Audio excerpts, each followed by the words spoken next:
A very good evening to you all. Thank you for joining us for the UBC News tonight, this 8 o'clock, 17th day of April 2026. My name is Wadulo. Arnold, Mark and Mugalu Mohammed is on sign language. Without further ado, let's take a look at tonight's top stories and then get straight into the bulletin.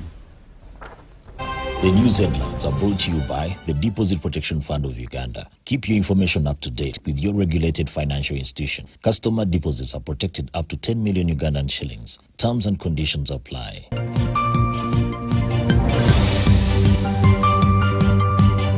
Claims of wealth motive and medical conditions.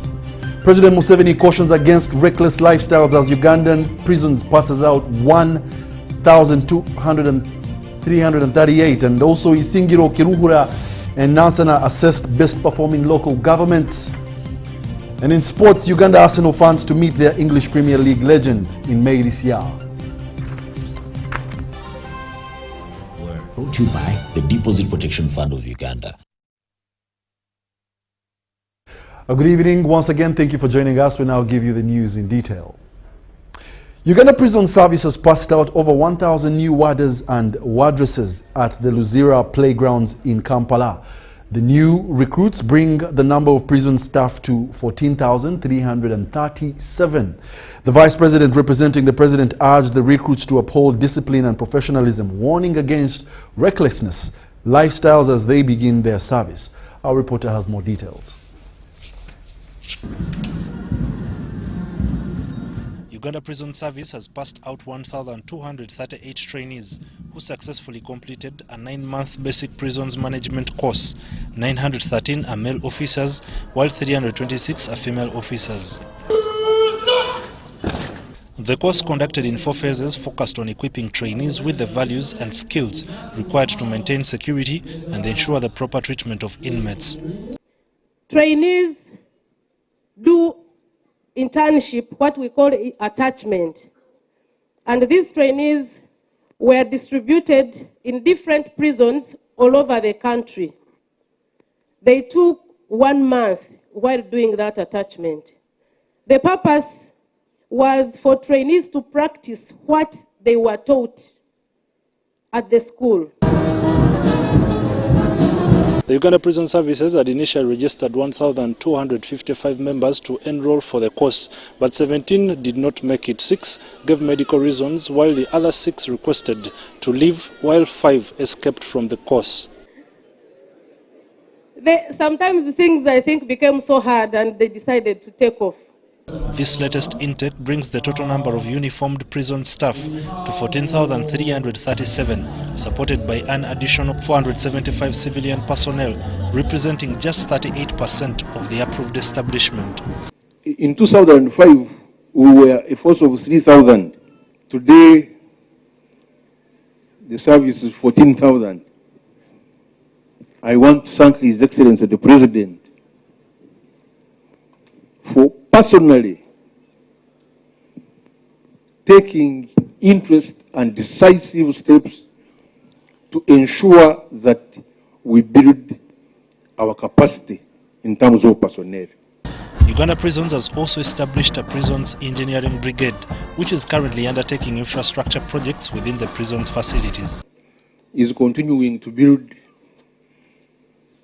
wards and cells in very many prisons in the country, accommodation, and in a few months to come, we hope to get rid of Manyata in our barracks. Meanwhile, government is in the process of establishing integrated production industries within prisons to boost self-sufficiency, including the production of uniforms at an estimated cost of 565 billion shillings. We would also like to produce all the ceremonial regalia for our armed forces. That's pips, gadgets, and swords, etc. I don't see why we should spend money giving it to other people as if we don't have capacity. We can build that capacity.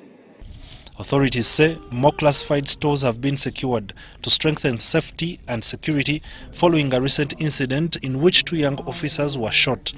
Unfortunately, these young officers were not armed. A suspect in the case has since been arrested. We have these classified stores now, and all the officers, all the commissioned officers will be armed. This could have been a deterrent when we got that unfortunate incident. I will relay the messages in form of a report to His Excellency the President exactly the way you presented them. The Vice President, Major Jessica Alupo, who officiated at the ceremony on behalf of the President, urged the new officers to uphold discipline and live exemplary lives in the execution of their duties. I welcome you to a noble and a respectable service that is anchored on discipline, professionalism, and patriotic service to your country.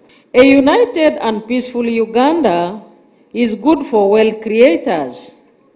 It gives them an opportunity to sell their goods and services without any interference. In addition to the united Ugandan market, the NRM has awakened Ugandans to outside markets in the East African region and on the African continent.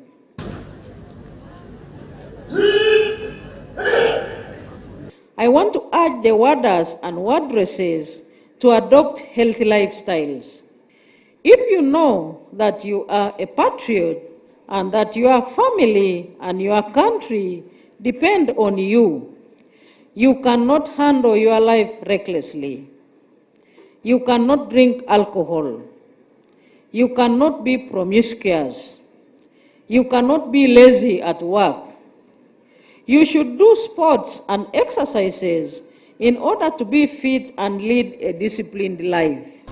As of April 17, 2026, Uganda Prisons is holding 79,833 inmates, including 42,886 convicts, 36,286 remand prisoners, and 661 debtors, far exceeding the holding capacity of 23,184.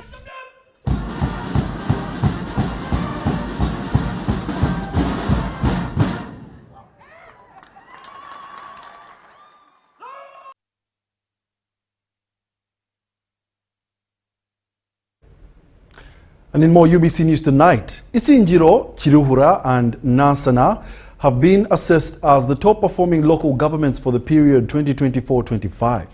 They were awarded on the closing day of the National Performance Review Conference on Uganda's development held at Speak Resort Munyonyo. I had a chance to interact with the stakeholders.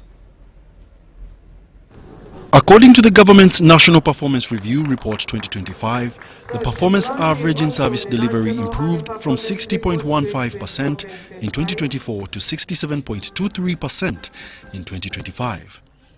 Access to safe water stands at 71%, access to health services at 82%, and management and functionality of school amenities at 97%. Right Honorable, allow me inform you the top performers were Isinjiro District at 98.37%, Chiruhura District at 97.1%, Nansana Town Council at 94.50%. While closing the conference, President Museveni, in a speech read by the Prime Minister, the Right Honorable Robina Nabanja, said that the country is on the right trajectory but needs to address critical socio-economic issues, including integrating more people into wealth creation activities so that Uganda can leverage its position as a regional exporter of surplus. Our transformation is anchored on the 4 ATMs: agro-industrialization, tourism, minerals, and science, technology, and innovation.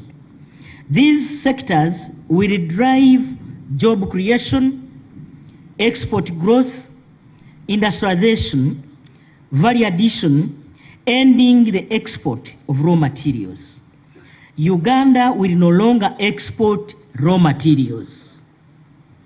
We cannot continue exporting raw coffee, unprocessed minerals, and primary agricultural products. Development partners commended the government for holding a review conference and noted the critical issues that need attention, such as addressing leakages in public financing and leveraging the Africa Continental Free Trade Area Agreement. Excellencies, distinguished guests, financing must ultimately serve one central objective.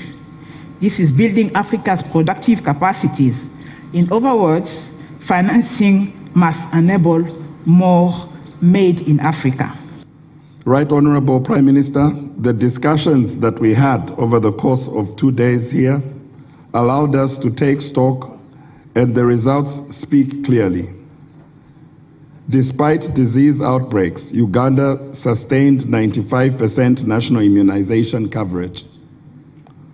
More than 68,000 children with severe acute malnutrition received life-saving treatment.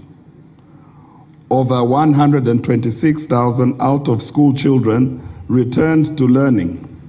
The National Annual Performance Report for 2024-25 shows mixed results across the 20 NDP3 programs, with the top performers being sustainable development of petroleum resources and tourism development.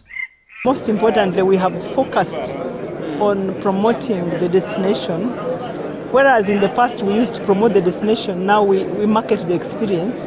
But we are also focused on the NDPA targets, specifically raising the numbers, but also increasing the spend and the length of stay. This is what I was telling you, that the consistency is brought by, first of all, deploying the right people in the right places, that is in sectors and in departments. Number two, there is teamwork. The office of the RDC is collaborating well with the office of the chairperson. The chairperson's office is collaborating well with the office. Wadulo Arnold Mark for UBC News in Munyonyo. Uganda's Prime Minister Robin Nabanja has called on development partners to shift focus toward long-term solutions that empower communities in the Karamoja sub-region.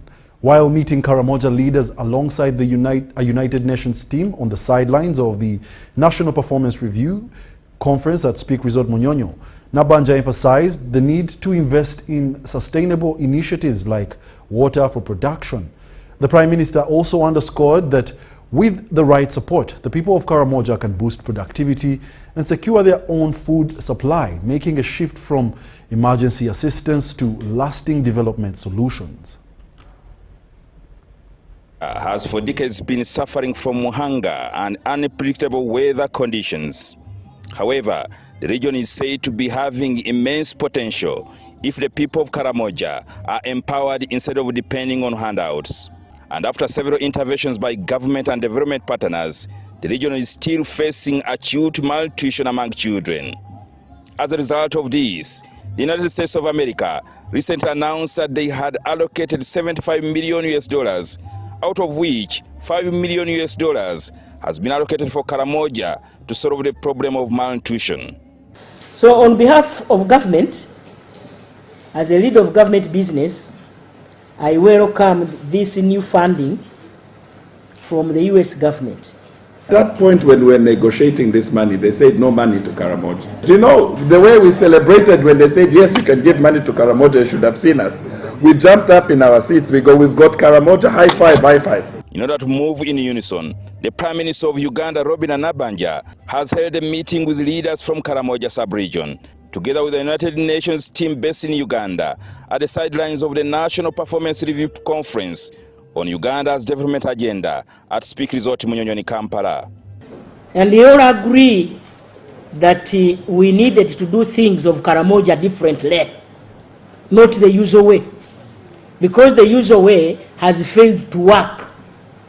The Prime Minister urged the development partners to empower the people of Karamoja by investing in water for production to enable people of Karamoja to become productive and self-sustaining instead of depending on handouts. As we think about interventions, let us think of interventions that will keep our people on their own. Yes. We need water for production.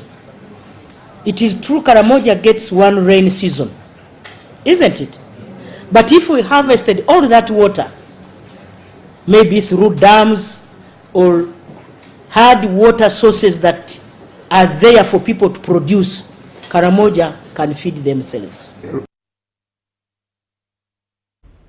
More in our UBC News Tonight. Court has heard the testimony from 2 medical experts who assessed the mental state of Christopher Okello, the accused person in the gruesome murder of 4 toddlers at a Gaba-based child care center. A psychiatrist attached to the Uganda Police Force, Dr. Niwamanya Emmanuel, told court that during interrogation, Okello allegedly admitted to killing 4 children, claiming that the act was linked to a belief in fortune hunting and wealth acquisition, a belief he said was rooted in his childhood. Meanwhile, Dr. Rogers Agenda from IHK, who carried out the initial psychiatric evaluation, testified that the accused was mentally stable at the time of the examination. Both doctors further told court that although Okello reported a history of mental illness in 2016 and 2025, in their professional opinion, that history did not contribute to or explain the killings. Court Criminal Division sitting in Gaba has continued hearing the murder case in which 4 children were allegedly killed, with Christopher Okello as the accused. The proceedings, presided over by Judge Alice Comhand Kauka, had testimony from prosecution witness number 10, Dr. Niwamanya Emmanuel, a psychiatrist attached to Uganda Police. He told court that he examined Okello on 7th April 2026 after receiving a request from Gaba Police Station. Niwamanya testified that upon examination, he observed injuries on various parts of the accused's body. Bruises on the abdomen on the right side, 2 centimeters by 1 centimeter. He also had bruises across the back, 8 centimeters by 3 centimeters on the right. He further told court that during interrogation, Okello appeared to be of sound mind, exhibiting normal behavior and cooperating. During the assessment, he had history of past mental illness. I wrote the findings above.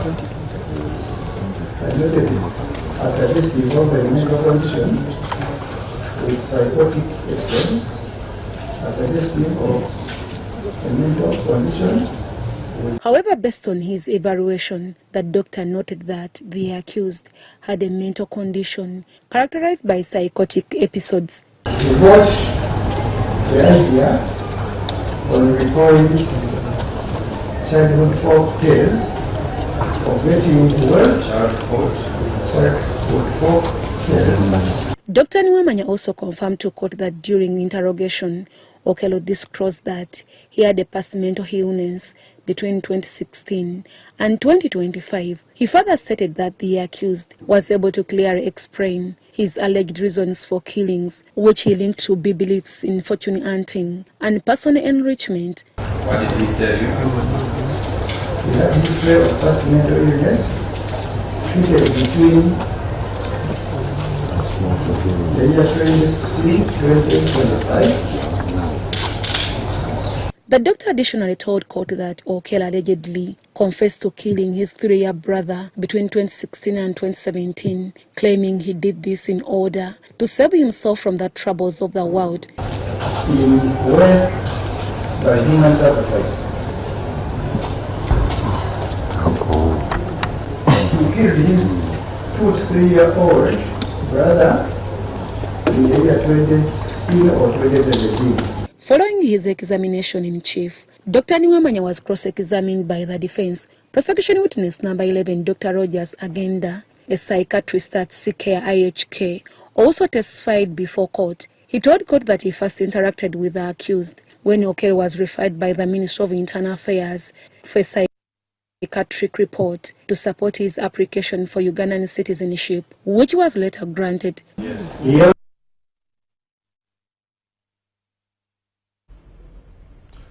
The Parliamentary Committee on Lands has recommended an allocation of 20 billion shillings to the Uganda Land Commission for the 2026-27 financial year to support a national land inventory, starting with the completion of 16 priority cities and municipalities. While presenting the ministerial policy statement for the Ministry of Lands, Housing and Urban Development before the Budget Committee, the Deputy Chairperson of the Lands Committee, Okot Omidi Olanya, noted that only 33% of government land has been titled and integrated into the digital land administration system. Farida Nafuka reports. Different sectoral committees have appeared before the Parliamentary Committee to present ministerial policy statements and budget estimates for various ministries, departments and agencies for the financial year 2026-27. The Deputy Chairperson of the Committee on Lands, Honorable Okot Omidi Olanya, presented the ministry's unfunded priorities, including those of the Ministry of Lands and the Uganda Land Commission. He noted that the ministry has a wage shortfall of 5.28 billion shillings, emphasizing that if this funding is provided in the 2026-27 financial year, the ministry will be able to recruit additional staff into critical positions. Scaling up land titling across all 4 regions of the country is another key unfunded priority, with a funding gap of 929.33 billion shillings. We require 970.81 billion, but we've only been given 41.476.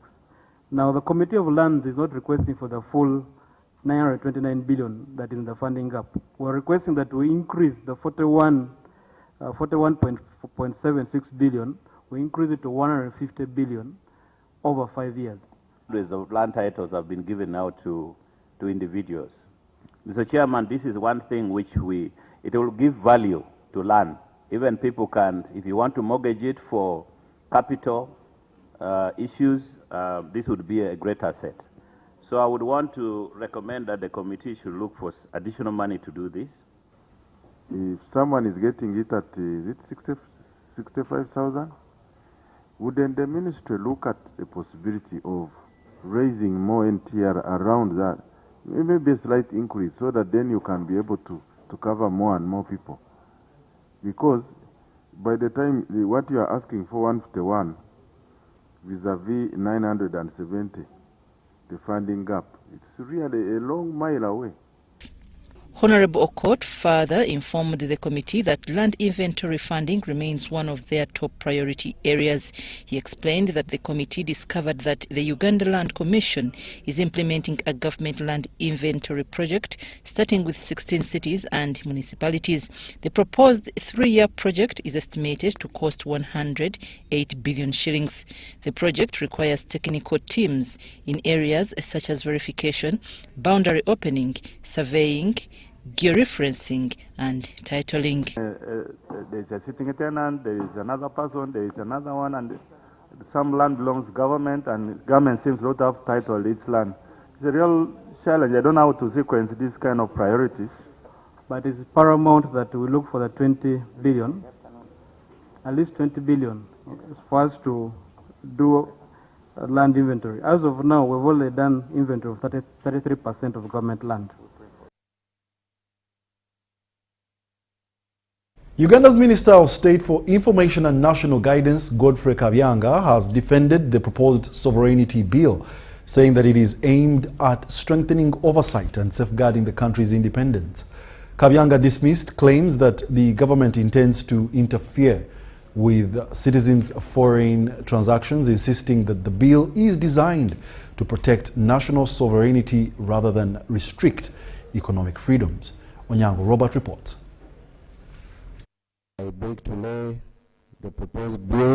This week, the government of Uganda tabled the Protection of Sovereignty Bill 2026, which was read for the first time in Parliament and subsequently referred to the Committee on Defence and Internal Affairs for scrutiny. The Committee of Internal Affairs will take a lead and report back to the House. However, the move has sparked a sharply divided public debate, with opinions split over its implications. It is in our national interest that we should really protect our values and our sovereignty as a country, to guard against any foreign influence that can distort our values, that can threaten our national security. According to government, the bill is driven by several factors, key among them the need to strengthen Uganda's integrity and safeguard its sovereignty. I would like also to assure the public that, contrary to what I've been hearing on media, because I've been on media the whole of this week, we are not going to restrict money coming. Money should come,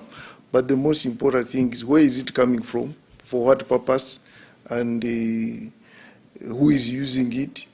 We need to monitor all that.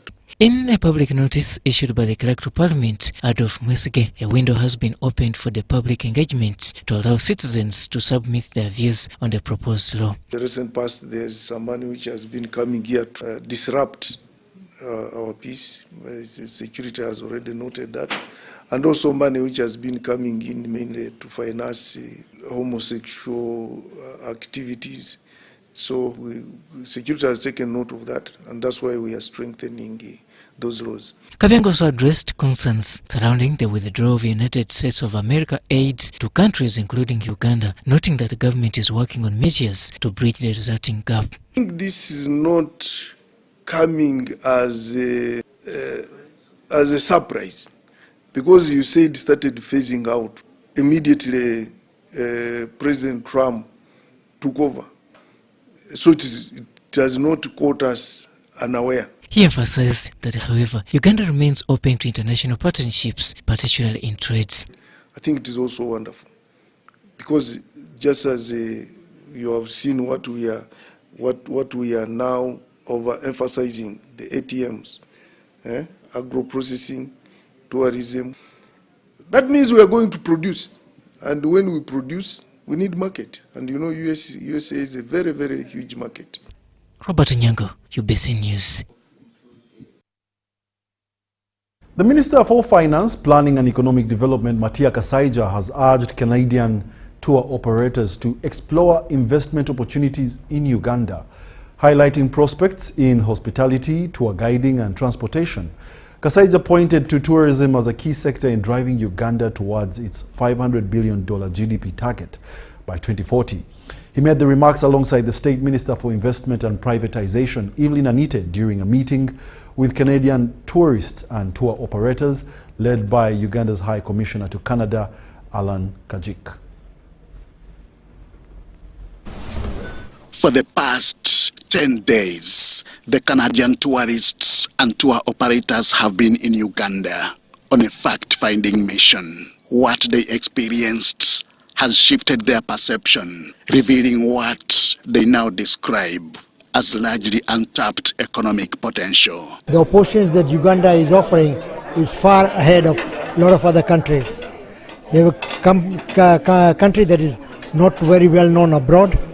It is a raw country, but it has a lot of potential in the people, in the game parks that you have. This growing confidence is why they are considering returning to invest in the Pearl of Africa. We are very intentional in bringing this group of people because their first-hand experience that they have gotten from here, it is going to help us back in Canada to share the experiences to the rest of the Canadians. The opportunities available, leaders say, are open and ready for uptake. And there are a number of investment opportunities within the tourism sector, including in the following areas. Waterfall development, mountaineering and hill climbing adventure. The long and short of it is that Uganda is a growing economy. It is having huge and lots of opportunities. But what we want to tell you is that as the numbers are growing, the opportunity is so huge. The 14-member delegation remains optimistic about Uganda's ability to transform its economy through tourism. They attribute this potential to the prevailing peace and stability, which continues to provide a conducive environment for investment. They just realized that they came for one thing in tourism, but they realized that they can also just do processing as well. So Uganda is a land of opportunities, prosperity, and profitable.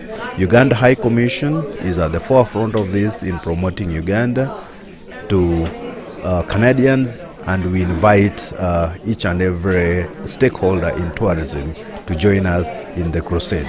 Uganda is currently focusing on agriculture, tourism, manufacturing, and science and technology as the key drivers toward its economic transformation.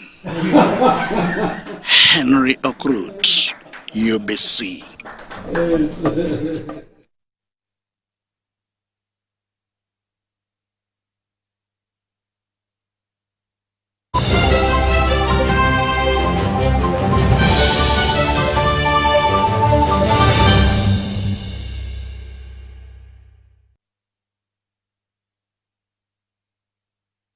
When you don't use Momo, you get insulted by strangers.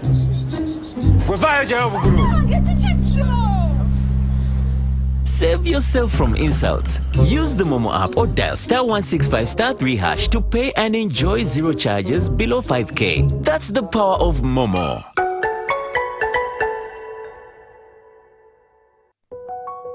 Step into elegance, step into confidence, step into La Vie Boutique. Located at Grand Imperial Hotel, Shop 6 and 8, right behind Bank of Uganda, La Vie Boutique brings you high-class corporate and casual wear for men. From sharp designer suits and crisp shirts to stylish casual t-shirts, tracksuits, shoes and accessories, we've got everything to make you stand out. Call us on 0772 419 181 or 0705 555 558. La Vie Boutique, where class meets style. It's back, bigger and with more business opportunities. It's the Pearl of Africa Tourism Expo Poate 2026, Uganda's flagship tourism event. Poate 2026 will take place from the 21st to the 23rd of May 2026 at the Speak Resort Convention Center, Munyonyo, under the theme Wanderlust. It's your time to thrive. Yes, it's your time to tap into Uganda's renewed optimism and tourism growth. Tourism stakeholders, travel trade partners, and tourism enthusiasts will be part of the Poate 2026. Come and network with like-minded people and unlock new business opportunities. To participate, register at www.poate.co.ug. Poate 2026 is brought to you by Uganda Tourism Board and partners. On his 52nd birthday, General MK invites you for a charity run. The run will be held on 26th April 2026 at the Kololo Ceremonial Grounds starting at 6 a.m. Get yourself a kit using these MTN and Airtel payment platforms. Run for charity, run for hope. Run for charity, run for hope. It's our mission to secure your money. Protecting your money is as important as earning it. It is for this reason that the Deposit Protection Fund of Uganda, DPF, was established by the government of Uganda to provide deposit protection to customers of regulated financial institutions. In the unlikely event that your commercial bank, credit institution or microfinance deposit-taking institution fails, the DPF will pay you up to 10 million Uganda shillings. Keep your personal information such as national identification number, mobile phone or an alternative bank account updated with your banker. Terms and conditions apply.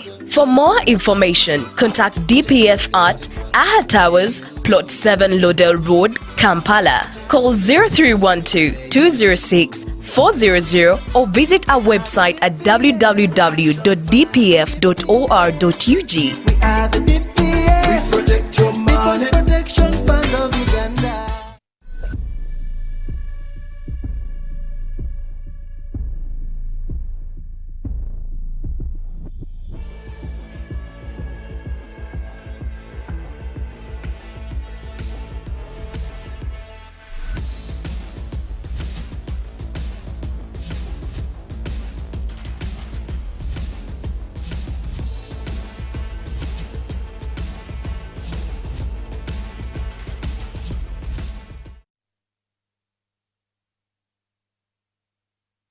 Timex Nutrition Center invites the people of Gulu, Lira, Soroti and Mbale to attend health camps on the following days. On 21st April 2026 in Gulu City, Boma Hotel. On 22nd April in Lira. Lira Hotel. On 23rd April in Soroti. Soroti Hotel. And on 24th April in Bale City. Wash and Wheels Hotel. All our old clients come for free medical reviews, as we also welcome new clients. Come and get to know what to eat according to your blood group and genotype to prevent and treat several ailments like blood pressure, diabetes, arthritis, ulcers, obesity, and many more. For more information, call us on 0758 819 952 or 0778 288 361. Timex, be your own doctor.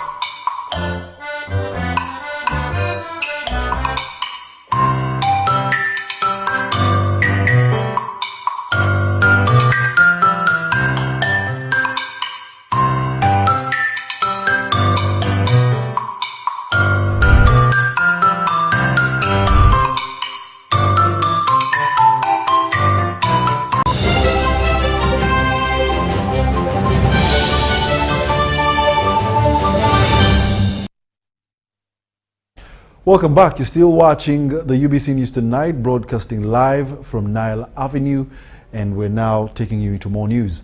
Geothermal experts from Tanzania, Uganda, Kenya, and France are in Uganda for a week-long meeting and field excursion aimed at tapping into the region's largely untapped geothermal resource potential.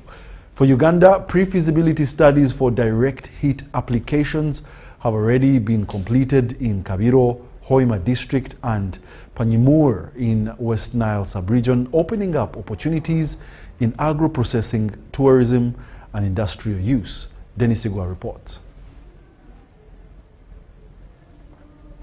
Geothermal energy is globally recognized as a clean and reliable baseload power source. It's not like hydro. Hydro, if we have a dry year and just 1 meter or whatever, all our hydro power plants will be shut down. But not with geothermal. So it's good for base load. In East Africa, Kenya is leading the way with over 1,000 megawatts of installed geothermal capacity. Kenya geothermal represents over 50% of our electricity production. As you all know, Kenya's grid is over 90% green, and this has largely been contributed by geothermal power.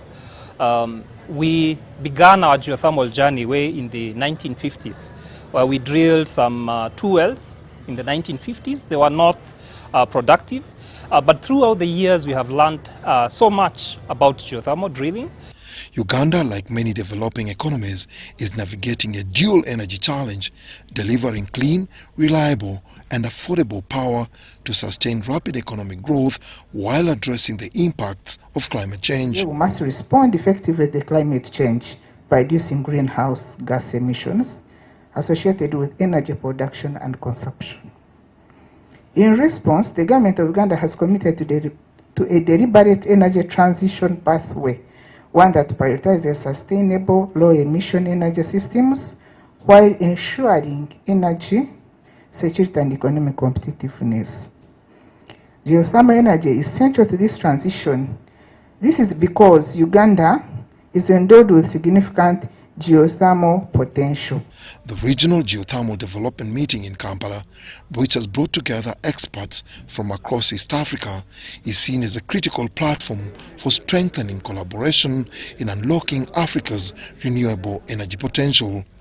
The meeting has also provided an opportunity for regional stakeholders to exchange knowledge with the French delegation keen on exporting geothermal expertise. I mean, in France, actually, we have been developing what we call district heating since over 50 years. I mean, that's probably what we can bring, which is the most significant.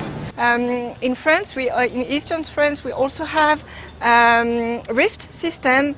So it's a geological structure that is pretty similar to what we can find here in Uganda.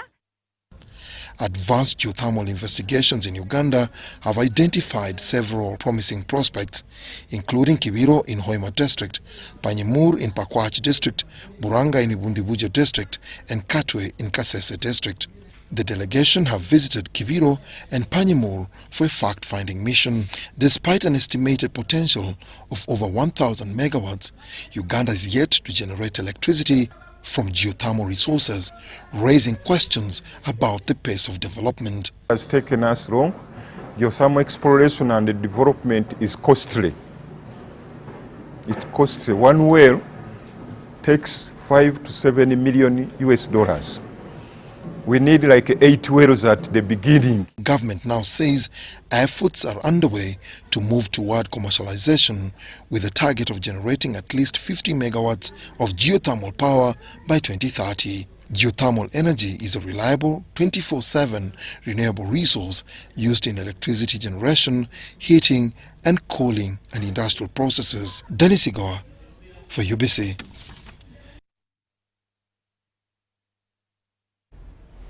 The Ministry of Health, with support from Philips Pharmaceuticals and Chase Group, has officially launched Peyona, a caffeine citrate treatment used to manage apnea in preterm infants, a condition that causes breathing difficulties among newborns.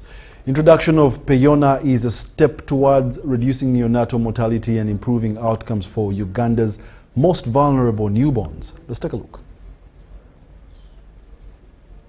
According to the Ministry of Health, Uganda records an estimated 200,000 premature births annually, many of whom require specialized care, including respiratory support. Unlike previous versions, Peyona can be administered both intravenously and orally and comes in larger packaging, making it more cost-effective and accessible for health facilities. We have been having other brands of caffeine citrate, but we did not have Peyona. So this means that we have more brands of caffeine citrate in the country, and one unique thing about this caffeine citrate is that now the ones that we've been having, most of them were given through the vein or IV route, but this brand of caffeine citrate can be given even orally. The drug is being introduced through a partnership involving Philips Pharmaceuticals Uganda Limited, which will support nationwide distribution across public and private health facilities.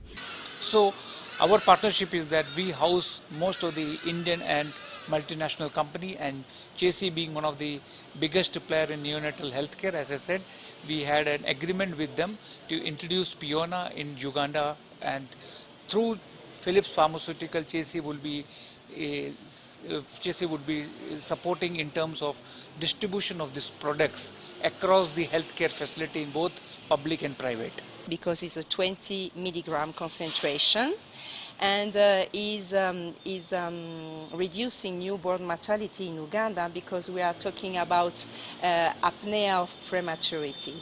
So this is an essential drug recognized by WHO for the treatment of apnea of prematurity.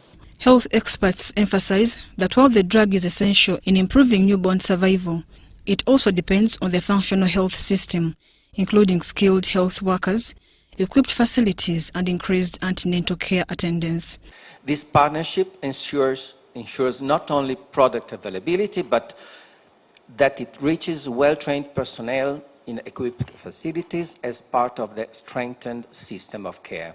Government plans are underway to scale access to such treatments across regional referral hospitals, general hospitals, and health center for facilities to strengthen neonatal care services. Mary Namkose, UBC News. Uganda continues to grapple with corruption, even as government and stakeholders step up efforts to address the vice. Citizens are now being urged to reject violence and instead take an active role in promoting accountability and transparency.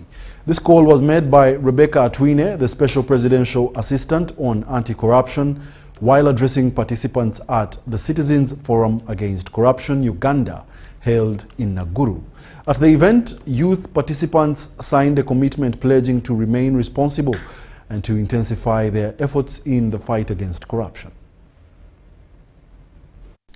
Uganda continues to grapple with corruption. As government and stakeholders intensify efforts to address the vice, citizens have been urged to shun violence and instead promote accountability and transparency. This call was made by Rebecca Atwine, the Special Presidential Assistant on Anti-Corruption, while addressing participants at the Citizens Forum Against Corruption, Uganda, in Naguru. We have had many others in different universities, in the different districts, where we met public servants, teachers, people in the health sector, and we are continuing to advance to all regions in Uganda, rallying every citizen, every resident of this country. Come and join us, be ambassadors of the fight against corruption, be ambassadors of integrity. Wherever you are, we are coming to where you are. Come and join us and let's move together. At the event, youth pledged to remain responsible and intensify efforts against corruption. Atwine emphasized the role of young people in driving change, noting that mindset transformation is key to ending corruption. She urged Ugandans to support national efforts led by Yoweri Kaguta Museveni to eradicate the vice. This is going to be an initiative that is going to embrace every citizen as we all exercise our duty under the Constitution that clearly states that it is the duty of every citizen to combat corruption and wastage of public resources. That is under Article 17, 1I. Participants from various sectors, including the creative industry, expressed support and shared experiences from the engagement, highlighting the need for sustained civic action and collective responsibility to defeat corruption nationwide. Let people do songs of corruption, and let's put some money for the best song that is going to fight corruption. Let us do best dramas, short films of people who are going to show how a corrupt person works. A very valuable lesson that corruption does not only you do not have to fight corruption only with the outside people.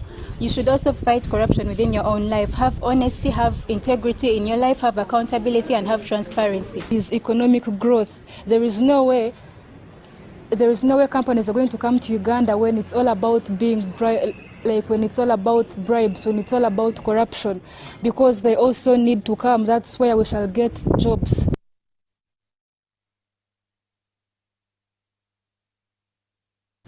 More in our UBC News tonight. The Executive Director of the Public Procurement and Disposal of Public Assets Authority, PPDA, Canon Benson Turamie, has called on local providers and stakeholders to actively participate in government programs through local content initiatives. Canon Turamie made these remarks while in Gulu City during a stakeholder engagement in northern Uganda. The meeting was aimed at assessing compliance, performance, progress, and accountability among government entities, while also encouraging greater involvement of local players in public procurement processes. Let's have a look. The day's activities began with a high-level engagement involving a delegation of PPDA officials from Kampala, led by Executive Director Canon Benson Turamie, alongside other directors, holding an interactive meeting with the staff at the authority's Gulu City offices. The delegation later proceeded to Gulu City Council headquarters for further engagements. While there, the team met with the town clerk and the deputy mayor to discuss key issues related to public procurement and service delivery. This framework is going to start next financial year. How do you cost a kilometer of a Maramo road, whether it is rehabilitation, whether it is tarmacking, whether it is whatever? That one is also prepared for next financial year. We are standardizing unit rates of infrastructure projects. The visit formed part of a broader regional tour aimed at engaging stakeholders across northern Uganda. Later in the day, PPDA officials, together with the technical team, met with a cross-section of northern Uganda's leadership, and this included city management, district leaders, security officials, civil society organizations, political leaders, and representatives from various government and private entities. The meeting also brought together persons with disabilities, as well as delegates from other districts across the northern region. The town clerk and deputy mayor implored the efficiency of the electronic government procurement system introduced by PPDA, which they say has eased the work. As of now, we are now delivering services within the shortest time possible. Those previous days where bidders will be struggling with a lot of paperwork and so forth are now minimal, are now history.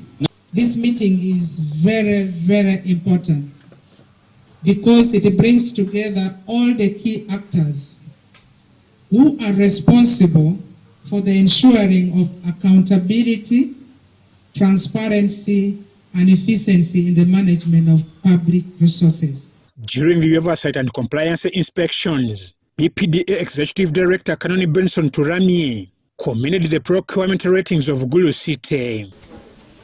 If you move around and you look at the results, especially in areas of infrastructure, you will appreciate that the public procurement has contributed to the growth and the beautification of this city, especially as we talk about USMID, the USMID project of World Bank, which worked on these roads. That is also procurement. So generally, would say procurement has delivered in terms of infrastructure. Kanoni Turami urged the local suppliers and contractors to actively tap into local content and inclusivity opportunities to benefit from government procurement.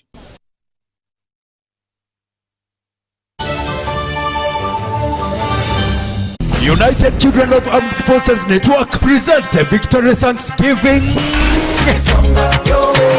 on Saturday the 18th of April at Kololo Airstrip as we show gratitude and thanking all Ugandans for voting for President Yoweri Museveni again. Come all, let's dine with Jaja as we celebrate his victory with lots of drinks and eats. Don't miss out the exhibition and lots of entertainment. Gates will be open at 8 a.m. till late. So I'm calling all children of armed forces and Ugandans at large to come and join the celebration. Remember, this has never happened before. Chief guest is the one and only His Excellency Yoweri Kaguta Museveni. Victory Thanksgiving on the 18th of April at Kololo Airstrip. I congratulate the Ugandans.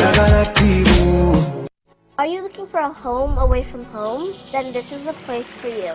My name is Chini Kaji, and welcome to Hotel Le Confidential. With 84 comfortable rooms where you can relax and feel safe. Each room has a lovely view of green vegetation, Wi-Fi, air conditioning, and a tasty breakfast.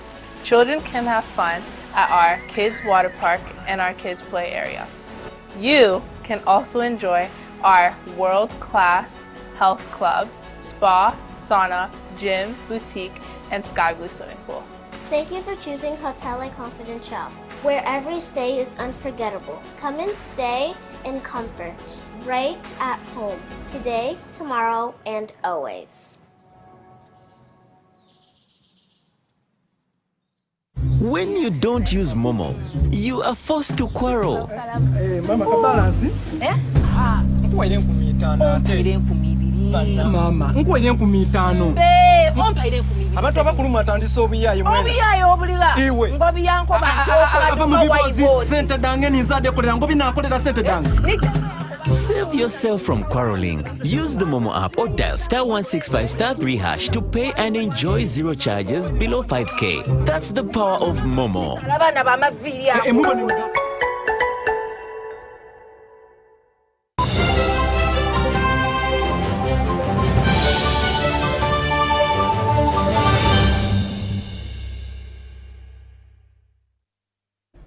Welcome back. We now take you into the world of business. Local leaders and the Boda operators in Arua district have decried rampant accidents caused by reckless riders lacking training and certification.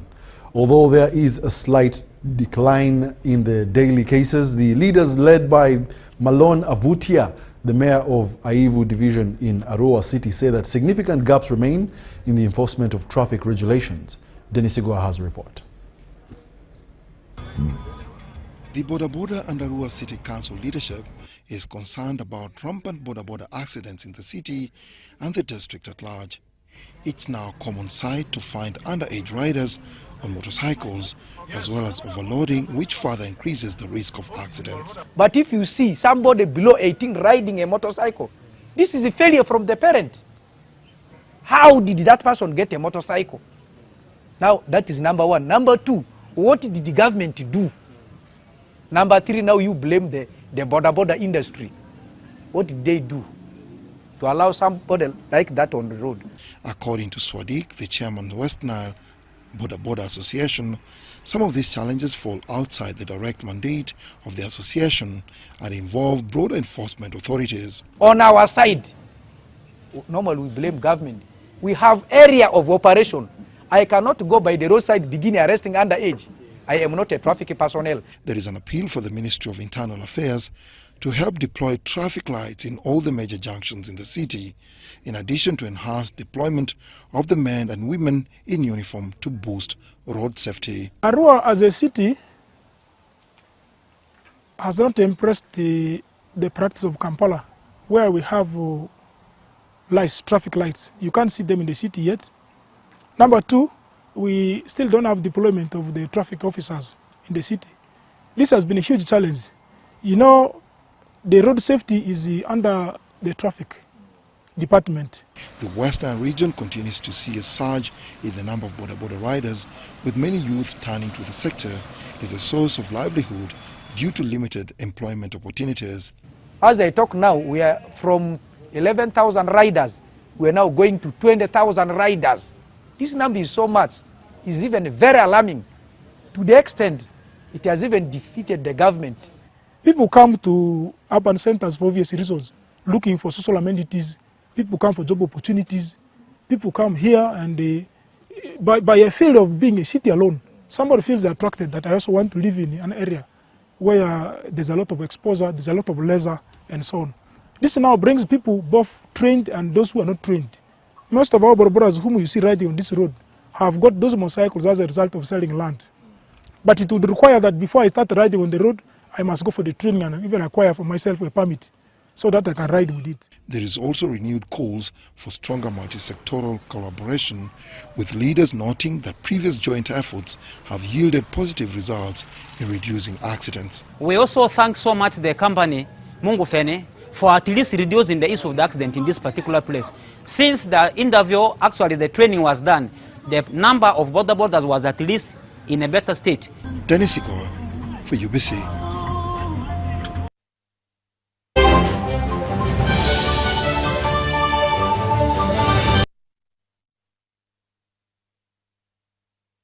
And in the world of sports, Special Presidential Assistant on Special Duties, who also doubles as the Arsenal fans chairperson in Uganda, Nabidie Babara, has revealed that the group will receive Arsenal legends spearheaded by Thierry Henry, Nwankwo Kanu and William Gallas, among others, in a visit to Uganda next month.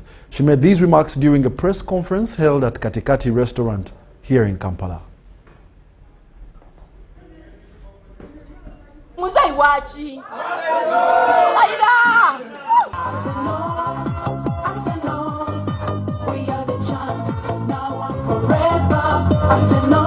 The dedication of Ugandan fans garnered attention from the London-based football club Arsenal FC.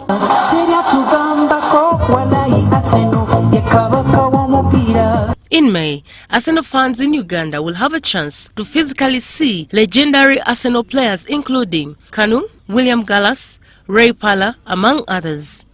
On 24th of April this year, Uganda will receive a United Kingdom Arsenal fan base led by the Global Fan Network founder and Arsenal fans TV commentators Robbie Lyle, Cecile Lee and Brett Lotriet. Barbara Nabidie, the Special Presidential Advisor on Special Duties, asserted that Digital Fans Network will hold clinics with Arsenal online content creators to help them earn out of their content. Our youth come out. If the youth come out and use these digital media platforms, monetize them, find wealth in everything you do, learn to make a money possibility in whatever you do, then surely we will move Uganda. Surely Muzee's word and rain will not be wasted. So, for that reason, Muse is giving us a book on strategic approaches of Ugandan entrepreneurs. Now, this has a part for AI, for digital monetization. Masengele Reagan, an Arsenal TikToker and soccer enthusiast, says the visit of the legends is timely. So it's a very big opportunity because tugenda babuzamu muchikola mutya. It's not going to be a judgment day for Arsenal. I told you, we are 6 points clear. That is it. 6 points leading Premier League right now currently. Even if you check on your table right now, 6 points clear. When we win this match, we'll be 9 points clear. You remember, anything in Premier League can happen. It's not a guarantee that Man City is going to win all the 3 matches to get 9 points. Anything can happen. We have seen Man City losing. Yes. And whoever beat. On Sunday, it is a Titans clash. Man City vs Arsenal. We are going to see who can win the pressure on Arteta and Pep Guardiola. Nabi further noted that the Ugandan fan base boasts of prominent figures like the Kabaka of Buganda, Ronald Muwenda Mutebi II, Chabazingo Busoga na Diope Wilberforce IV, King of Toro, Oyo Nyimba Kabamba Iguru IV, and Archbishop Kazimba Mugalu, among others. On Sunday, Arsenal will lock horns against Man City, a game many Arsenal fans say will be the English Premier League title decider. Arsenal lies on top of the English Premier League table with 70 points, Manchester City in second with 64 points, and Manchester United in third with 55 points. Arsenal has won 3 Premier League titles in 1997-1998 season, 2001-2002 season, 2003-2004 season under tactician Arsene Wenger. Reporting for ABC TV, Helen Barbara Chisholm.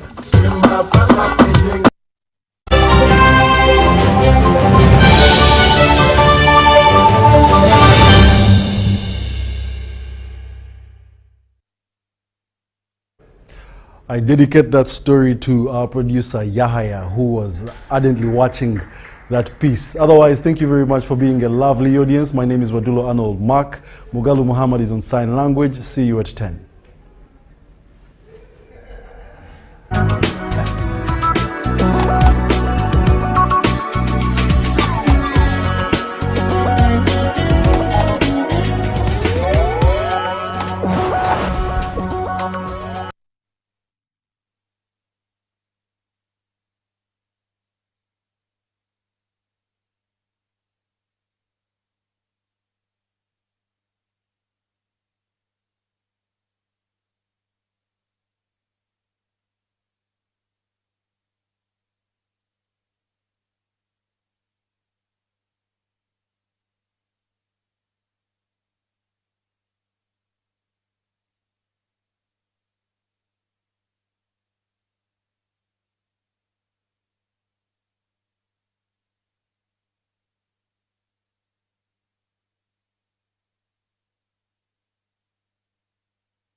UBC, inspiring Uganda. Exercise can't be sustained. Eating can't be stopped. It's even harder to lose weight. Come and give it a try. Genshikang L-carnitine chromium capsules. Plant extract, scientific ratio. Take 3 capsules each time. The active ingredient accelerates fun. Eat twice a day. Don't take a detour. hgo.com or call 0800 335555.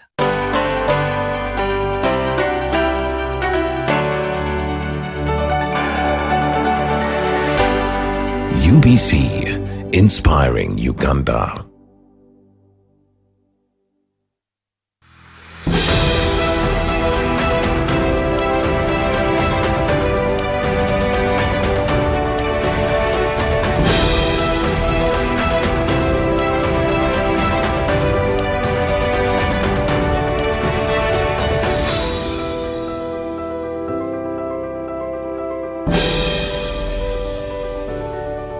Yes, a very good evening to you tuned into UBC TV. We thank you so much for keeping it with us, following our programs and all the productions we have for you.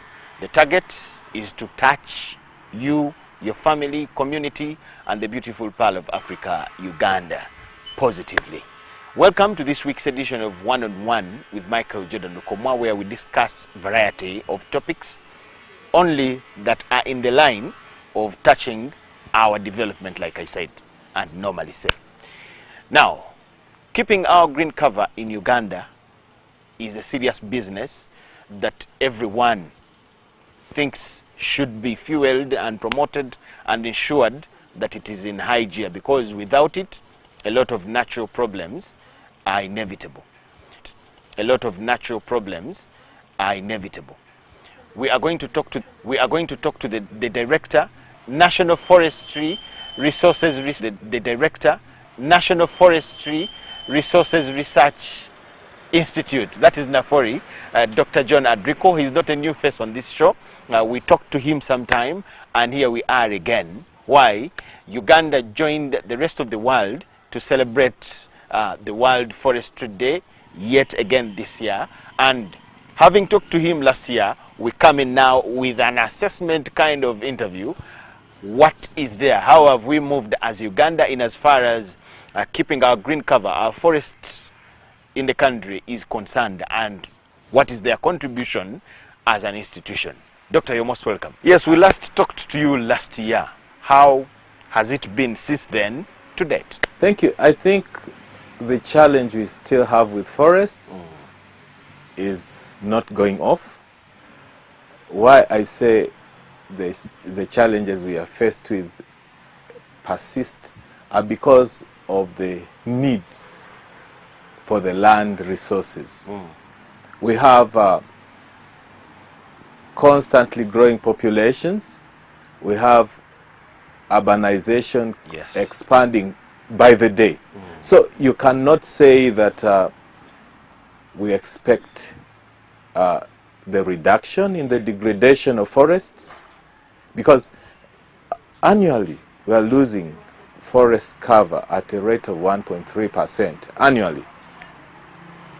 Even with the initiatives that we put in place, reforestation, promoting trees in urban settings, there is more erosion than replenishment. That's what I would want to say about our forest cover.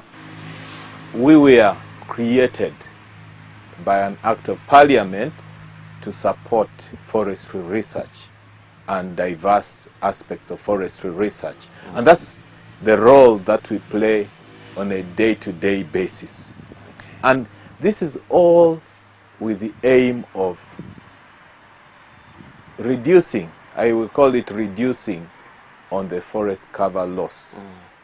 Because it will continue to be lost because of the diverse land uses that all have competing requirements and demands on the land. But we are saying, can we use these resources in a sustainable way? Can we, if you're taking down a tree to build a house, can you plant several other trees on your compound? So we do diverse research aspects, looking at how you can have trees that will adapt to different communities. We do tree improvement, different aspects of tree improvement, doing adaptive trials, multiplication of seedlings. I think one of the things that we are commonly known for is the production of seedlings. Why do we raise the seedlings? It's a quality seed will produce a quality tree. So we first work on the seed systems of the diverse trees, indigenous trees, and also the improved clones, and the pines that we are promoting a lot because of their fast growth rates. So we do that, but we also try these tree species in diverse ecologies of the country. We were, as Uganda, yes, behind you, commemorating the World Forestry Day. Yes. What did this year's version come with worldwide? compared to all the others that we have commemorated? So the commemoration of the International Day of Forests for this year focused on forests and economies. I will probably delve into, so how do forests link with economies? Yes. The very straightforward understanding we have is that forests give us timber. Okay. That one will be answered by anybody from kindergarten up to the university. They will know that yes, it is timber that we get from forests. But sometimes we don't realize that we get a lot of energy from our forests. But that's the biggest consumer of our forest products than even the timber. I don't know how many million households are in Uganda presently. I have not seen those statistics, but in more than 80% of this, I can bet that we are having either fuel wood being used or charcoal, and that is coming from forests. Okay. Of course, it's an economic activity, but from our perspective of conservation, we look at it as a destructive activity, especially in the face of climate change, where there is enormous emission of greenhouse gases. I read some statistic that was telling us about 7.5 million tons, metric tons, were emitted annually. I think that was a statistic of about 2022 in Uganda alone. Yes. And that's a lot of pollution that has an effect on the ecosystem. It has an effect on our health because this entire pollution affects us, in turn affects us. Why do we need this green cover? We need this green cover so as to have a balance between development and survival. And what I would call environmental sustainability. Okay. Let the environment be utilized sustainably. Let there be development, but there is also the forest cover to suck the greenhouse gases, to take it up. It's recorded that a tree will take, depending on the age, a tree will absorb per annum, but we are releasing a lot of gases, but a tree will take between maybe 5 kilograms of carbon to others which are very old can go over 100 kilograms of carbon per annum. Yes. But we are emitting a lot of greenhouse gases more or less on a daily basis. And so that's why we get so many complications associated with pollution of our environment. So that's why we advocate for a green cover and a sustainable development, what I would call sustainable development, so that the environment is left clean and yet you are doing every development that is needed for growth of society. Doctor, something puzzles me. Yes. A lot of effort is being done to create awareness, promote awareness world over. Yes. Should we say the effort or the problems caused by nature or the push brought in by nature and survival is outweighing the efforts that are brought up to stop the hazardous attack on the green cover? I think there's going to be a balance eventually. I think countries are really looking at how to preserve, conserve nature. One case in example is what is called European EU, European Union desertification regulation, whereby when you want to sell a product, an agricultural product, yes, coffee, cocoa, to the EU, you are required to prove that you didn't cut down trees or forests plant this, yes, to plant. And that's why I'm saying, because they are the clients of our products. So it's going to cause a level of consciousness and caution on even our expansion of agriculture. Okay. Because the end market is going to tell you, I'll not take your product. And you need that end market. So you're going to be compliant. That's why I'm saying it's not in vain. The efforts we're putting in place are not in vain. The policies that are coming out from various angles are not in vain. They will at some point yield fruit. They'll bear fruit at some point. So what I would say is, let's keep drumming. Let the policy makers continue to make those regulations, because we have promises. We have promises to the international body of what we want to achieve.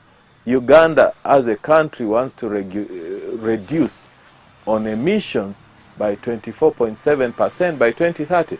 So it means we are not looking at an upward trend, but we want to see a reduction. And two key areas that are considered significant or of importance in this reduction are trees and energy efficient stoves. Those are two areas that are recognized as the main causes, front runners, or the main force that will cause the reduction in the greenhouse. If they are tackled and reduced, what are the chances of reducing the use of firewood and charcoal in Uganda, for example, Doctor? I want you to even take your eyes, not even outside Kampala, not even outside Kampala metropolitan, but can we wake up one day when this has gone to below 10%? With our concerted effort, this can be achieved. Let's look at other alternative energy sources. I was coming to that. Replaced with that. With what? Alternative energy sources. We generate a lot of waste in our markets. Do you know that can be turned into energy? It's commonly called biogas. Okay. You can turn this. We are in interactions with a private company. They are called the Amar Farms. And one of the things that they're looking at is coming up with energy solutions and biofertilizers from the waste, picking up the waste, which is a hazard. And so if we can harness waste, some people use all sorts of waste, human waste, they empty the sewage systems and they use that to convert it to biogas that is used as a little more clean energy for cooking. But using this other option also helps to save on the trees. Okay. But there are the options. I think the sun is one asset or one precious gift that we have not harnessed adequately. Really? The government should probably consider a lot of the solar energy being utilized, because that's what can work everywhere. And I'm grateful to companies that have actually harnessed this energy. They have deployed these in the rural settings. Now you find there's solar panels and people are using it. Of course, they're not yet using it for the energy for cooking. They're using for lighting, they're using for maybe charging phones, that level. But I think with more investment, we should be able to have solar provided to the grassroots and replacing. I believe strongly that we can get to that place where we'll not be using charcoal, where we'll not be using firewood, or where the level of use has reduced significantly. Because over here in Kenya, yes, rarely do you find outlets selling charcoal. Most people are using, of course, gas that you could get from fuel stations, and that's an affirmative action government could take, reduce the cost of maybe gas and these alternative energy sources, so that then we reduce on the cutting of trees for charcoal and for fuel wood. Because as long as gas is going to be more expensive than the charcoal,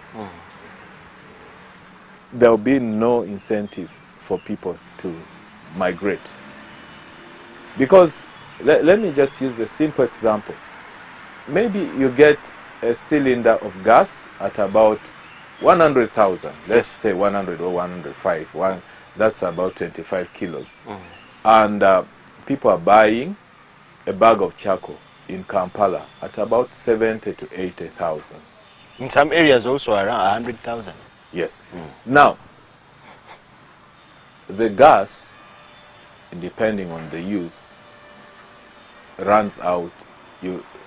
Of course, there are other people who use both. So the gas runs out in, say, 14 days.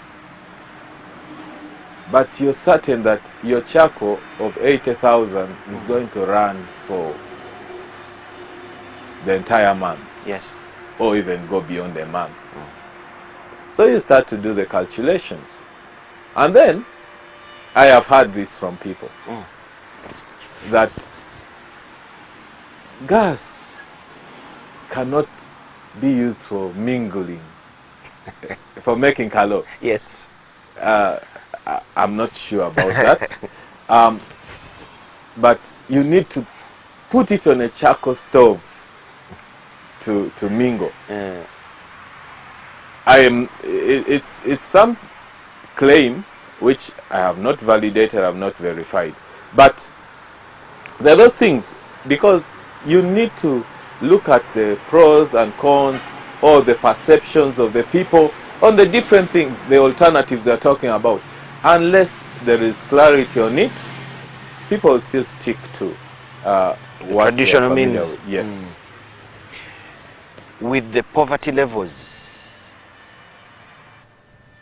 that are going down at a very slow pace, gas and charcoal, firewood.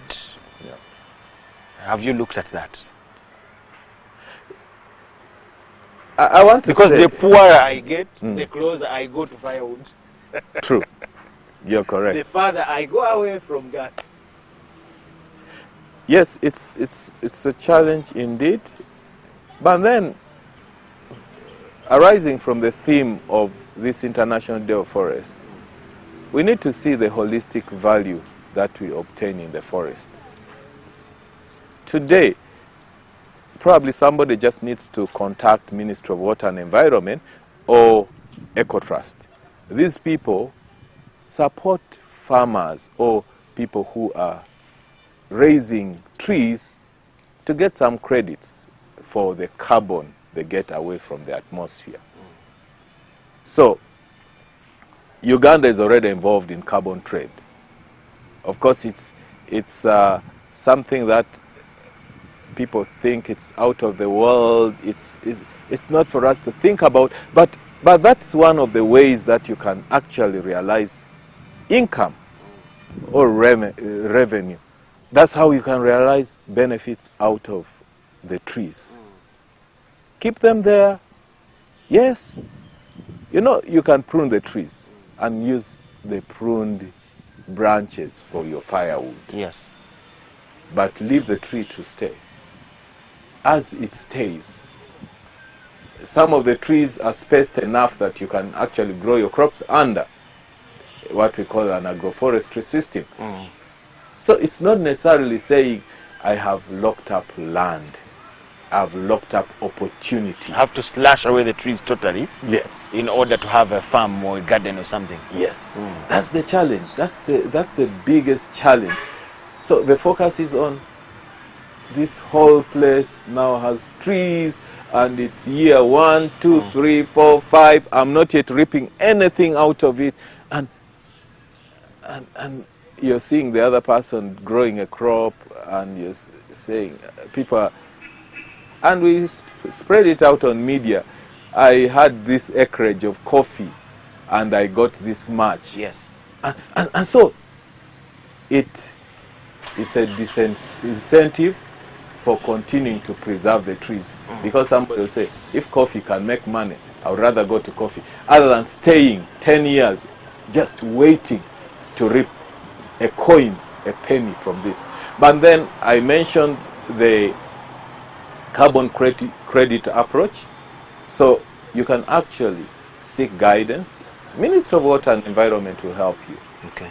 EcoTrust will help you to know how to go about it, and you declare how much tree cover you have, and then they can see how you can be able to start to get some of those benefits. How stringent are our policies here in Uganda in as far as curbing tree cutting and vis-a-vis promoting tree planting? How stringent are our policies in this country? There was a whole tree planting act that the government passed into law, and it is concerned with a lot of reforestation. But who is following it up? Who is? I would say today it is more of advocacy that's working than enforcement. It's more of advocacy. Let's plant more trees. Different players, and for that I'm really grateful. Different players are advocating for more tree cover, more tree cover. We ourselves are advocating for more tree cover, and that we do every year. Okay. We invite people to celebrate the International Day of Forests. We hand them seedlings, and we go into the forest or on the institute ground. We plant trees with them, and so for us, that's a demonstration. It is for me being exemplary, being proactive.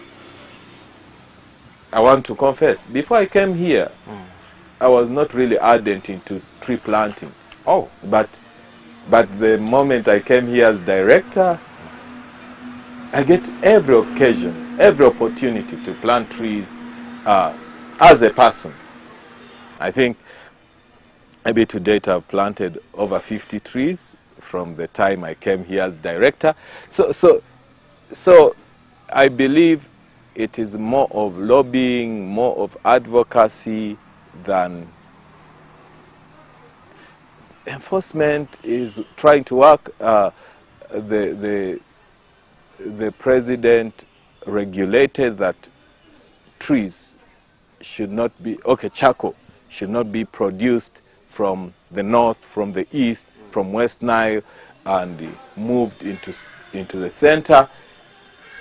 It's mixed. Mixed attention is given to that directive, because you'll go to one part of the country, there will be roadblocks set up to see if tree products, charcoal, is moving out of those regions into the center. But in other areas, you'll have no roadblock. Okay. So it means people know where those gaps are, and those are the routes they will be. Yes. Yeah. So with that, people continue to produce charcoal. But if this enforcement was uniform all over, people will find the production of charcoal from those regions unsustainable, unprofitable, risky, and then they would just stop doing it. Yeah, but because there's still opportunity provided, People take advantage of it. yes, people take advantage of it. Thank you so much for watching. Let's take a short break.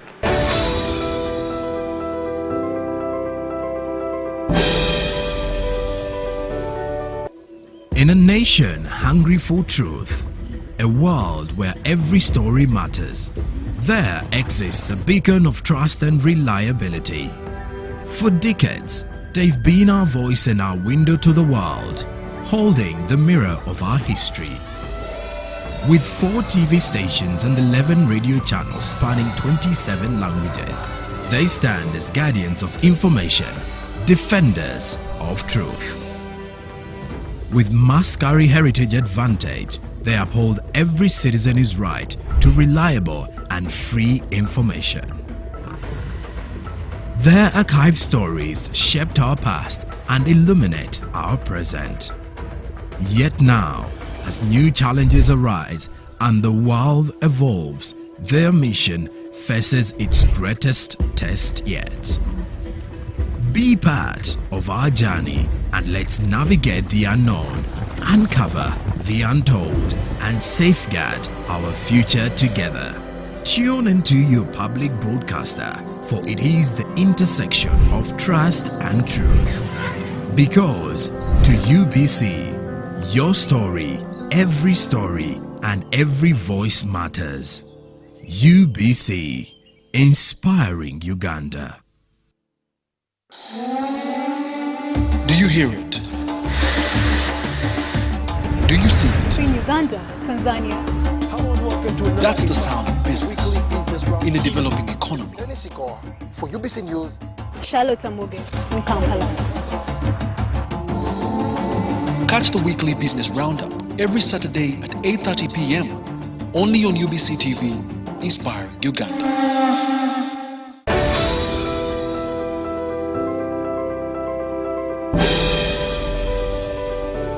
As Nafori, what is your contribution in as far as coming up with programs is concerned, and how do you implement these programs?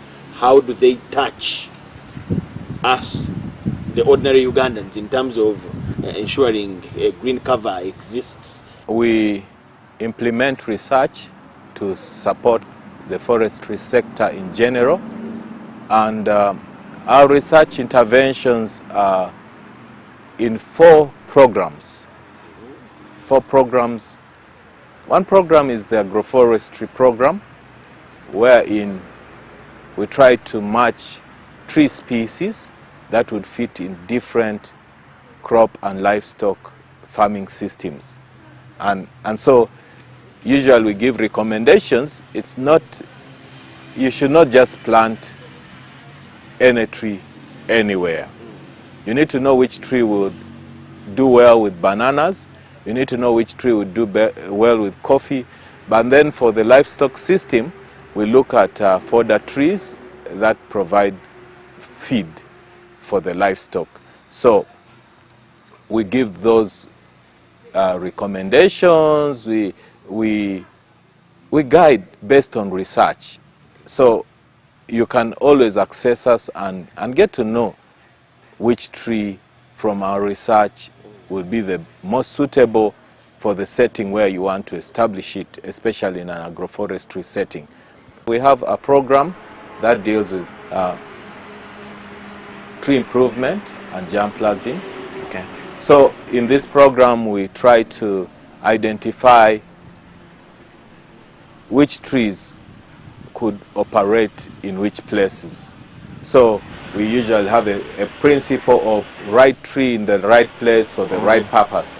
So when you want to plant trees, you don't just plant trees. We have, yeah, we can guide you, but also we're working with some partners to be able to identify which tree should be where and for what purpose. Now this is based on AI tools, artificial intelligence tools, where you can be knowing the weather patterns of a place, knowing the soil conditions of a place, knowing the vegetation in a place, you're able to say this tree can do well in this area, this tree cannot do well in this area. So that's one advancement that has come up in the world today, increase of knowledge.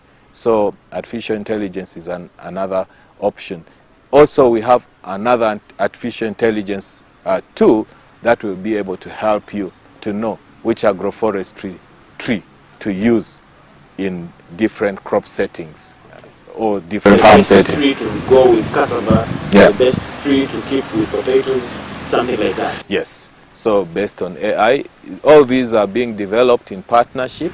We are doing most of this in partnership with Biodiversity International, Alliance of Biodiversity International and CIAT, as well as the World Agroforestry Center, referred to as ICRAF.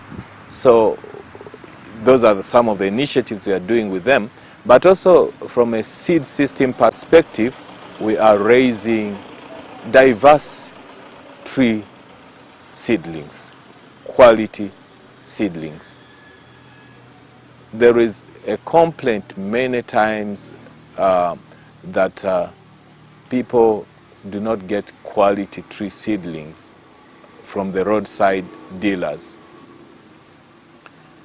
But we provide an avenue. We ourselves would provide an avenue to these people to come and get skills on how to raise quality seedlings, but also to multiply. Because if we say today, come to get all the seedlings you need from Nafori, it's not possible. We can't meet the need of the nation. So we can only work with those other people, but how we work is we will build their capacity in producing quality seed or planting materials, and then for us, we do not stop at the planting materials. We also provide the information of how to raise the seed, how you manage the tree that you have planted. You talked of how you come up with tree ideas and tree improvements. Yes, you have talked of seedlings and seeds. Do you have laboratories here where you generate these trees? Do you import them? How do you come up with tree species? Presently, what's going on is, for instance, for the case of the clones, the eucalyptus clones that everybody is aware of, we imported them and adapted them. But presently, we are in the process of reviving and having a vibrant breeding program for trees. So how does it start? For now, we are collecting germplasm. Germplasm is, okay, let me call them types of trees, varieties of trees.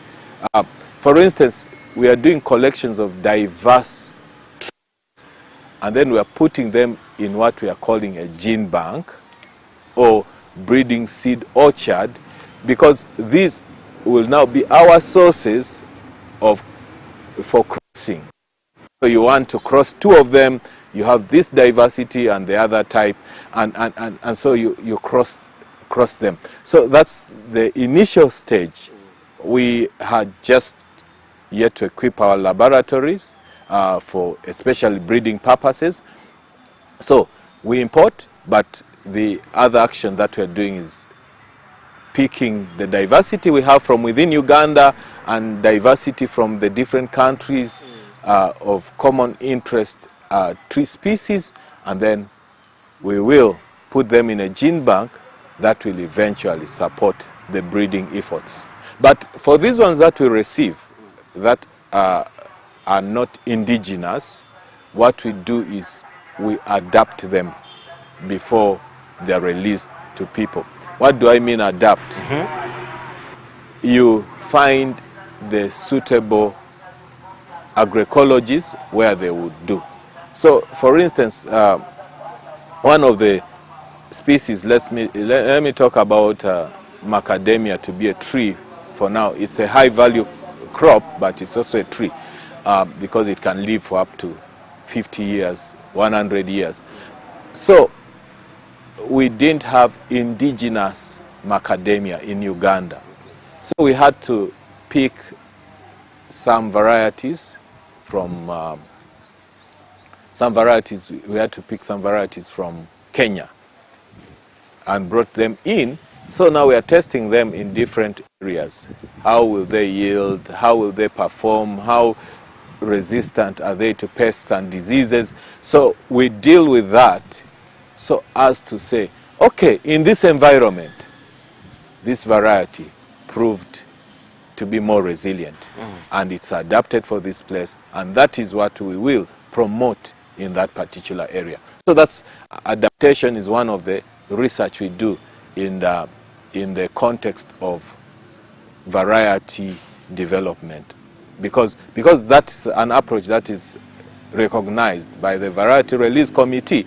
You can actually bring in germplasm or plant material, test them, and if it proves to be working well, of course, then there is distinctiveness, there is uniformity, there is stability of its trait, then it can be released as a variety in a new country. I've also gathered that you have some projects, may I call them programs, that you are promoting. Yes.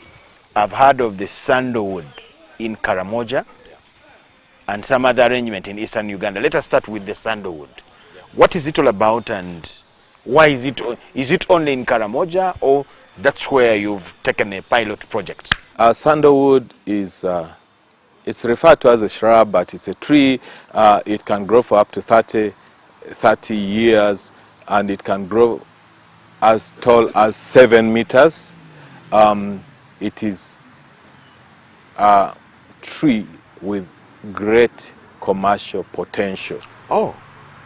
It's used for making cosmetics, it's used for making health products, it's used for making herbal medicine, but it's also able to provide you with timber when it's mature and fuel wood.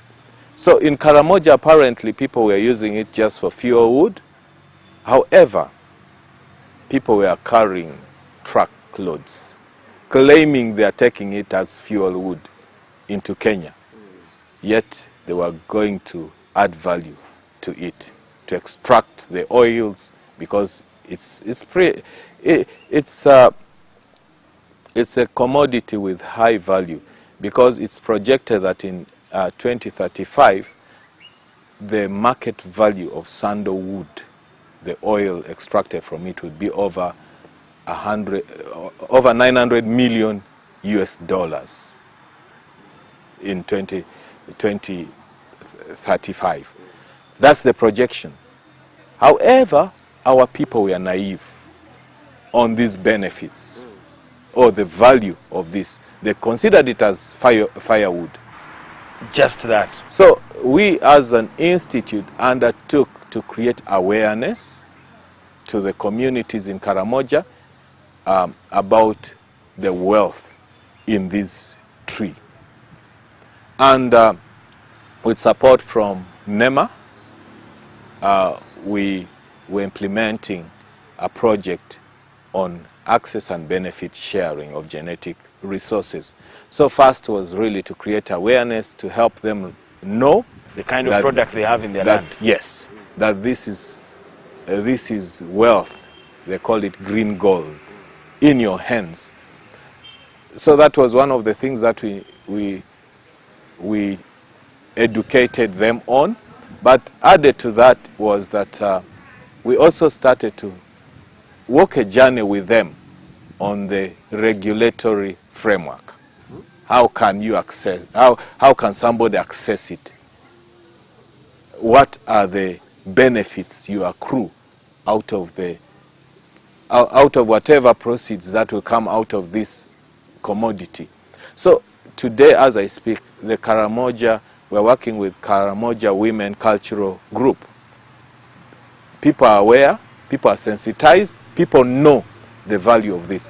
Now, you had asked a question earlier on. Sandalwood is indigenous or endemic.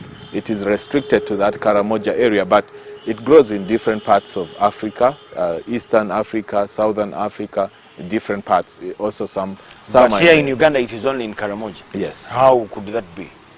It's, you know, I mentioned in the beginning that you need to have restricted environments where they will prosper. So that's why we continue talking about the right tree in the right place for the right purpose. So this has been growing in the wild in Karamoja. It's like a wild shrub. Yet from the ferrying of loads of the wood out of Karamoja, some eyes got open. Yes, some eyes got open, but then they needed our help for sensitization, for awareness creation, but also we didn't just take them through the awareness creation, we took them through a process of them appreciating that there is some regulatory or legal framework to access these materials. You don't just come with your truck and say cut and carry. put, I want to take firewood out of the country. Yet many things are going to happen to this. So these people now know what terms are in place, and you have to give a written prior informed consent. I consent that this material is taken, but the terms under which it's being taken are these. If there are any benefits that will accrue out of its utilization, I am entitled to be a beneficiary. So that's an awareness we created. But of course, because it was originally in the wild, we had to bring it into the farming system. So we developed propagation protocols, how the seedlings are raised. Most wild trees are hard to raise in the normal farming settings. Kind of manner. Yes. So we had to go through a lot of research. As I speak right now, at least we have working propagation protocols, which we've published in booklets, so that anybody who would want to develop that industry or participate in the sandalwood industry can participate. So we've set up a demonstration. We are monitoring the demonstration. It's in our institute in Nabuin. Okay. So there we are seeing how this tree grows. It's, you could call it silvicultural approaches. Silvicultural approaches. It's commonly called agronomy. So how is it raised? How is it taken care of? What diseases attack it? And how do you manage them? What pests attack it? And how do you manage them? So we put all that information also in a manual. So we have a manual for seed production. We have a manual for raising How do our local farmers get this information? Because when I hear manual, and this sounds an elite way of sharing information, do you have programs that take this information to the grassroots, to our ordinary farmers that would want to have this as a cash cow? Of course, after we generated, we handed all this information to NEMA. NEMA, being the funder or the supporter of the project, is multiplying and actually making this information available. Of course, it will be, I think it will be on the project website. Again, you say that is for the elite. And unfortunately, that is the site where you might find most of this information. So, yes, I think people can get this information on sandalwood from Nafori, but they can also get this information from NEMA, that we are the leaders of this project that we're implementing. So that's what we've done, and we are hoping that the women of Karamoja, especially the Karamoja Cultural Group, are going to benefit, and we will start to see them earning dollars from the sandalwood, yes. There is another program in Eastern Uganda. Yeah. What is it about? So with support from the Mark Knight Foundation in Eastern Uganda, we are trying to attend to the disasters that usually face that Mount Elgon region in the form of mudslides, landslides. So we looked at coming up with what we call an agroecological approach to landscape management. First, break down for us agroecological. Agroecological is, I want to put it in very simple terms, it's working within the existing systems without interruption of the existing systems, getting solutions in the present setting of the agroecology. So agroecology is, Uganda is divided into different agroecologies, and the agroecologies have different characteristics in terms of the fauna. In terms of the fauna is the animal biodiversity, yes, and the flora is the plant biodiversity that's on those particular areas. So, but that are influenced by the weather patterns, by the soil conditions, also by the lifestyles of the people. So, based on the persistent challenges, especially during the wet, heavy rain seasons in that region, we thought, okay, of coming up with options collectively, and we called it a co-creation. Co-creation is a principle of agroecology in itself. You don't come with your technology or knowledge and impose it on people. You think through together with them. Something that fits in who they are, yes, and what the surroundings around them. There is a social aspect to it. But where does it start? It starts in what we call diagnosis. Just like you go to a health facility for a diagnosis because you're having a headache. So what happens is you sit together with these people and list the concerns they have in their general farming system. You don't go with the bias that I'm coming to look at livestock or I'm coming to look at crops. You look at the general picture of that landscape. What are the constraints? And after realizing the constraints, you go with them through a process of ranking the constraints. What's the key concern? What's the key challenge? What's the most significant challenge?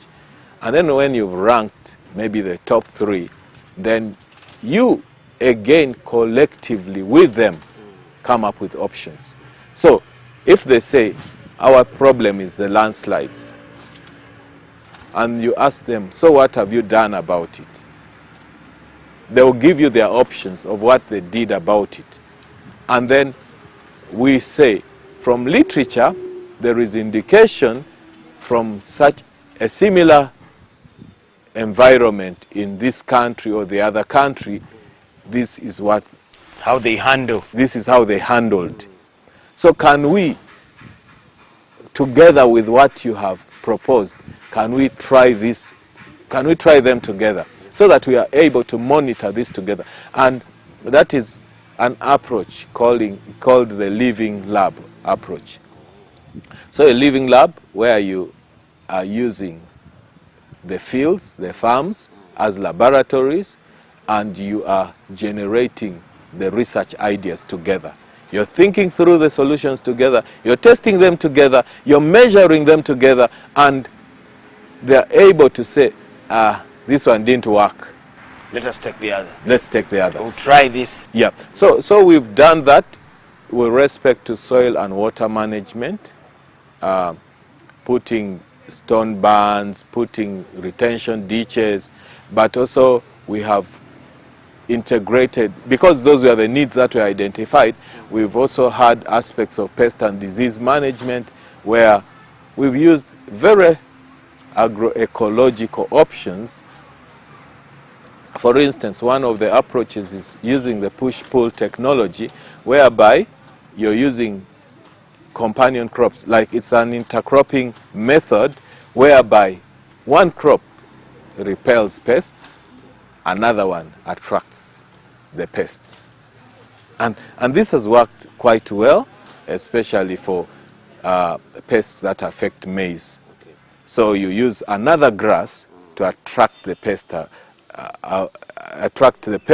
away from the maize, and then use a legume